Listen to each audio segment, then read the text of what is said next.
our investigation exposes an outstanding example of use of actually misuse of green finance to support a project which has nothing to do with sustainability and green goals.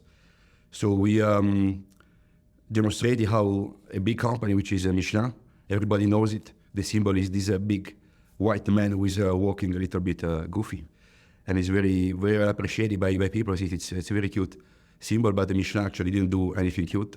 They decided to go green, as all companies are trying to do, this following the green fashion, and they decided to start producing ecological rubber to make their tires for the cars. So many people have a car and they have the Michelin tires mounted on their cars. So they wanted to replace part of the synthetic rubber with naturally grown rubber. So there is a tree which is called the rubber tree. So with the liquid coming out from the sap coming out from the tree, you can produce natural rubber. So they decided to do this project in Indonesia because they found an Indonesian partner which has already actually started clearing the forest and started growing rubber trees. So they took the opportunity to build a joint venture with this Indonesian partner. The name of the Indonesian partner is Barbiroglio Pacific. It's a very well-known company for land grabbing and deforestation, so not really the best choice for Michelin. And while Barbiroglio Pacific was clearing the rainforest, Michelin was there basically to attend the work in progress and to see how things were going. So they were witnessing the destruction of the rainforest and still decided to make the joint venture. And then after signing up the joint venture, they decided basically to sign up for a deforestation, no deforestation policy. So first, they let their partner clear the forest, and then they sign up the no deforestation policy. So it's like first you shoot someone and you decide not to kill anyone. More or less, it was this the hypocrisy. And we found out that Michelin, together with its Indonesian partner, decided to cover the cost of deforestation through issuing green bonds. So bonds being qualified as green, they should support green projects and not deforestation, which has nothing to do with green stuff. So that's the investigation.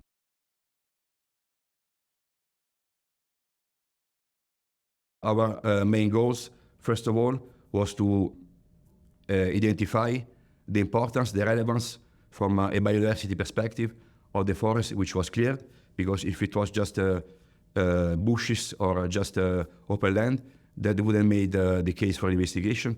So we need to talk to a scientist, we need to use satellite images to make sure that the forest which was cleared by Michelin Indonesian partner was a rainforest, which was providing crucial habitat to endangered species like orangutan, tiger, and elephants.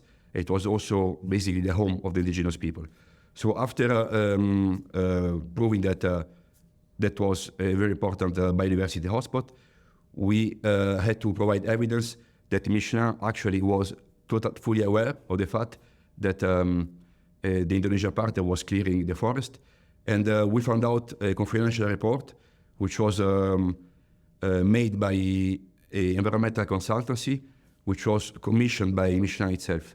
So this consultancy deployed its own experts on the field, and those experts actually, they identified areas where bulldozer, caterpillar, paid by Michelin Indonesian partner were actually destroying the forest, and they associated the structure with specific biodiversity hotspot. Then we need to provide evidence that this forest destruction actually was made profitable through issuing green bonds.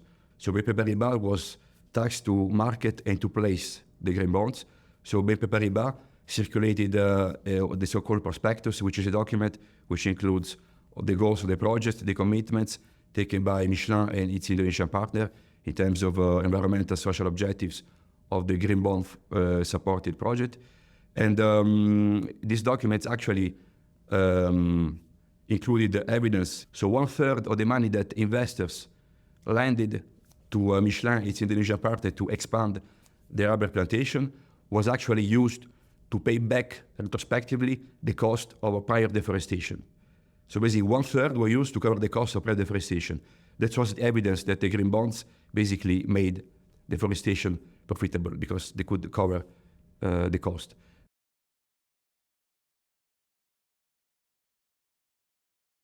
So it took us 10 months to gather all the evidence.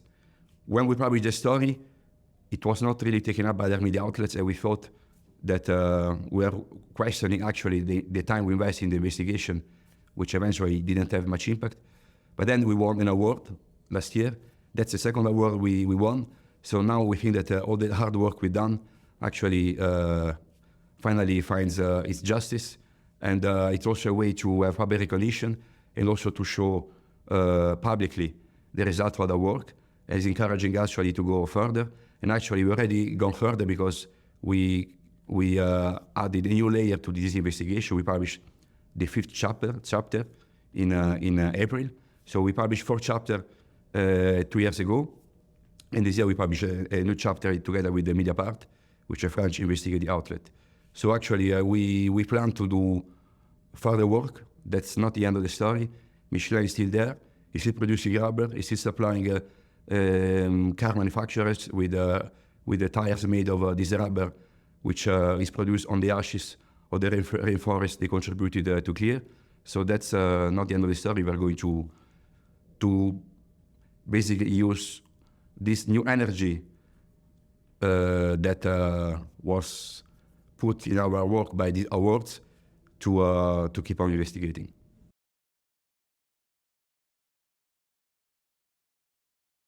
I would like to thank, first of all, the newsroom of Voxeurop, without which the investigation would not come true. I want to thank the fellows from Tempo, who were very courageous and brave to go on the field, try to escape from the security guards of Michelin and the Indonesian partner to try to get the footage of the deforestation and the rubber plantation and to talk to the indigenous. I want to thank My Earth, which is the NGO which published the first report on this case and put us on the right track. And I want to thank Map Hubs, who actually provided us with satellite images to actually spot deforestation.